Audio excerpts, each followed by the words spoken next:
পর্যন্ত বলেছেন জয় শ্রীরাম, এবার এসে বলেছেন জয় মা দুর্গা, জয় মা কালী। 26 সালে চতুর্থবার মমতাদি মুখ্যমন্ত্রী হওয়ার পর উনি বলবেন জয় বাংলা। উনি মাঝে মাঝে নরেন্দ্র মোদী বলেন এসে বদল না হ্যাঁ, বদল না হ্যাঁ, বদল না হ্যাঁ। 21 থেকে শুনছি। আমরা তো দেখলাম বাংলায় তৃণমূলের সিট বাড়তে থাকলো, আর বদলে গেলেন তো উনি নিজেই। জয় শ্রীরাম ভুলে গেলেন, এখন জয় মা দুর্গা, জয় মা কালী বলছেন। ধরনের মৃত্যুটা একেবারেই অবাঞ্ছিত, কিন্তু সেখানে কি হয়েছে সেগুলো পুলিশ প্রশাসন তদন্ত করছে। সেটা না জেনে সে বিষয়ে কথা বলাটা ঠিক হবে না। কারণ এই শুধু তৃণমূল কংগ্রেস একদিকে যেমন বিরোধীদের টার্গেট, আবার কেন হয়েছে, কি হয়েছে, এটা এই গোটা বিষয়টা পুলিশ এখানে তদন্ত করছে। একটু সময় দিন, পুলিশের তদন্তটা খানিকটা এগোলে ব্যাপারটা বোঝা যায়। একজন তৃণমূলেরই কর্মী গ্রেফতার হয়েছেন কিন্তু এই ঘটনায়। আবার বলছি যে তৃণমূল কংগ্রেস নেতারা যেহেতু বিরোধীদের টার্গেট, ভোটে তৃণমূলকে হারানো যায় না, ফলে অন্যভাবে একটা আক্রমণ। এক্ষেত্রে কি হয়েছে সেটা একেবারে স্থানীয় বিষয়, সেটা পুলিশ প্রশাসন তদন্ত করছে। এবার নিরপেক্ষ তদন্ত হবে, তার মধ্যে যেখানে পুলিশ যা দেখবেন সেই অনুযায়ী পুলিশ ব্যবস্থা নেবে। পাটনায় শুট আউট হলো, গ্রেফতার হচ্ছে কলকাতাতে। না, এটা ওইভাবে দেখার কোনো মানে হয় না। তার কারণ হচ্ছে যে এটা অন্য জায়গায়, যে কোনো জায়গা থেকে যে কেউ, আবার আমাদের এরকম অনেকগুলি ঘটনা আছে যে কলকাতার কোনো ঘটনা বা বাংলার কোনো ঘটনা তারা গিয়ে আবার অন্য রাজ্যে আশ্রয় নিচ্ছে। আপনাদের মনে আছে যে ওই আসানসোলের দিকের যে জুয়েলারির দোকানে ডাকাতির ঘটনা, সে তাদের ডাকাতির ট্রেনিং ক্যাম্প চলে আমাদের পাশের এক রাজ্যে, সেখানে ডাকাতদের ট্রেনিং দিচ্ছে, অস্ত্র দিচ্ছে আর বাংলায় পাঠাচ্ছে। ফলে এটা কোথায় গেল এবং তারপর কি হলো তাই দেখে কিন্তু বাংলার ল অ্যান্ড অর্ডারের কোনো বিচার হতে পারে। এটা কি নিরাপদ আশ্রয় হয়ে যাচ্ছে? ক্রমশ প্রশ্নই ওঠে না। তার কারণ হচ্ছে যখন বাংলায় কোনো অপরাধ করে অন্য রাজ্য থেকে ধরা পড়ছে, তখন তো আপনারা বলছেন না যে সেই রাজ্যটা নিরাপদ আশ্রয় হয়ে গেছে। বাংলা থেকে কিছু করে অন্য রাজ্য থেকে তো পুলিশ বারবার অ্যারেস্ট করে আনছে। তো তার বেলা তো এই প্রশ্নটা ওঠে না যে নিরাপদ আশ্রয় কিনা।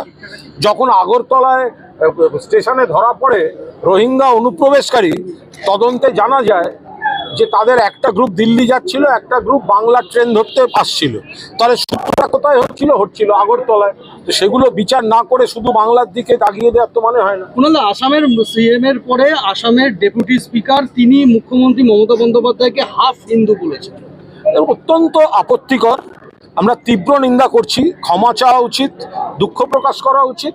এবং এই কারণেই বাংলায় বিজেপি প্রত্যাখ্যাত, আরও বেশি করে প্রত্যাখ্যান হবে।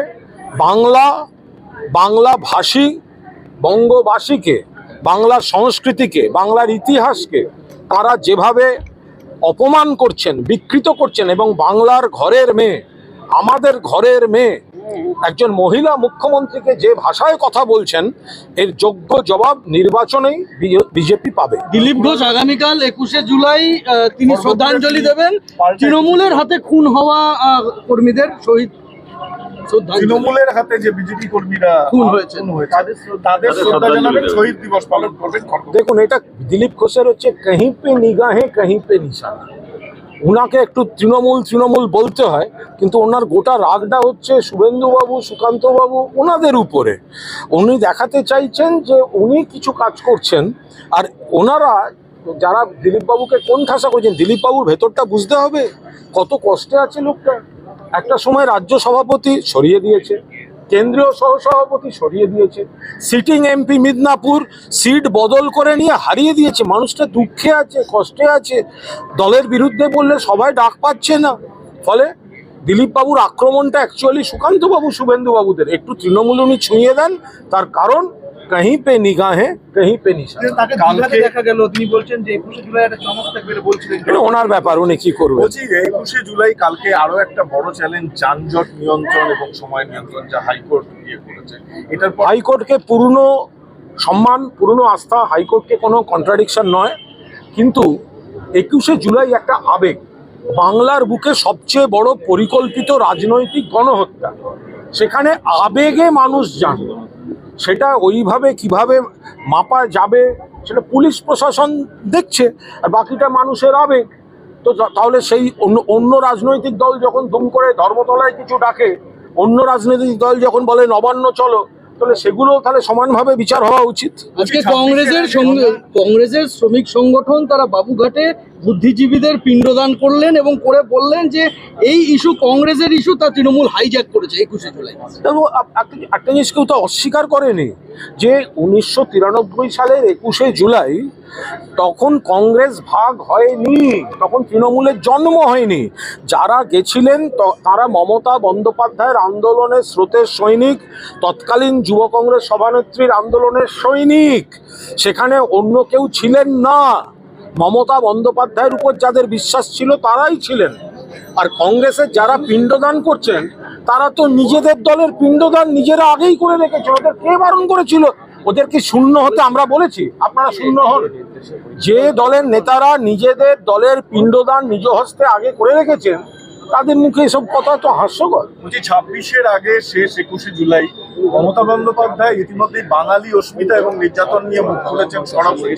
তাহলে এবারে 21শে জুলাইয়ের মঞ্চ থেকে কি বাঙালি অস্মিতা, 21শে জুলাইয়ের মঞ্চ থেকে মমতা বন্দ্যোপাধ্যায় কি বলবেন সেটা সম্পূর্ণভাবে নেত্রী ঠিক করবেন, তার সিদ্ধান্ত, তার জন্যই আমরা অপেক্ষায় রয়েছি। কিন্তু এটাও ঠিক, বাংলার উন্নয়নটা সার্বিকভাবে উচ্চারিত হবে সব বক্তার গলায়। বিজেপির বাংলার প্রতি বৈষম্য, অন্য রাজ্যে তাদের এই নারী নির্যাতন, অপশাসন, এগুলো সমস্ত হবে। পাশাপাশি সর্বশেষ যে বিপজ্জনক প্রবণতা, অন্য রাজ্যে, বিজেপি শাসিত রাজ্যে বাংলাভাষী ভারতীয়দের উপর যে নির্যাতন হচ্ছে, বাংলা এবং বাঙালিকে যেভাবে অপমান করা হচ্ছে, বাংলা ভাষায় কথা বললেও ভারতীয় সব ডকুমেন্ট থাকলেও যাদের বিদেশি বলে দাগিয়ে দেওয়া হচ্ছে, তার বিরুদ্ধে গোটা বাংলা গর্জে উঠেছে এবং এই আন্দোলনের নেতৃত্ব দেবেন মমতা বন্দ্যোপাধ্যায়। যখন তৃণমূল কংগ্রেস প্রতিবাদ করছেন, বাংলার অপমানের প্রতিবাদ করছেন, তখন নরেন্দ্র মোদীর মুখে রামকে মিউট করে কালীর কথা আসছে, দুর্গাপুরের কথা, এবং তিনি বাংলায় আরে উনি মাঝে মাঝে নরেন্দ্র মোদী বলেন এসে বদলনা হ্যাঁ, বদলনা হ্যাঁ, বদলনা হ্যাঁ। 21 থেকে শুনছি। আমরা তো দেখলাম বাংলায় তৃণমূলের সিট বাড়তে থাকলো, আর বদলে গেলেন তো উনি নিজেই। জয় শ্রীরাম ভুলে গেলেন, এখন জয় মা দুর্গা, জয় মা কালী বলছেন। তো ওগুলো তো আমরা ভগবান রামকেও পুজো করি, আবার মা কালী, মা দুর্গাকেও পুজো করি। উনি কেন এবার এতদিন ধরে জয় শ্রীরাম বলতে বলতে হঠাৎ রামজিকে ভুলে গেলেন জানি না। আমরা এইটুকু বিশ্বাসী যে এর আগে পর্যন্ত বলেছেন জয় শ্রীরাম, এবার এসে বলেছেন জয় মা দুর্গা, জয় মা কালী। 26 সালে চতুর্থবার মমতাকে মুখ্যমন্ত্রী হওয়ার পর উনি বলবেন জয় বাংলা। 90 কোটি টাকা জাল নোট পাওয়া গেল শেখ শাহজাহান যেখানে একসময় নেতা ছিলেন সেই সন্দেশখালী।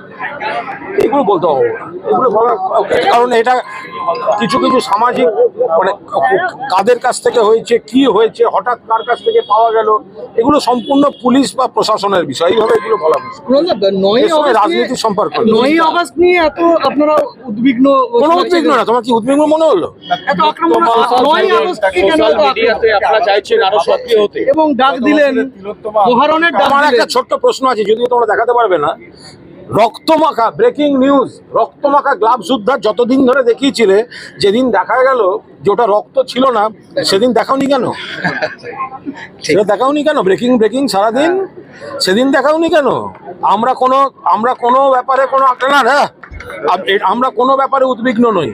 ওরা যেভাবে মিথ্যা ক্যাম্পেইন করেছিল, আমি সোমা বলছি বলেনি, তারপর ওই বিচিত্র বীর্য বলে লোকটা 150 গ্রামের গল্প ছাড়েনি, সেগুলো তো তোমরা চালিয়েছো।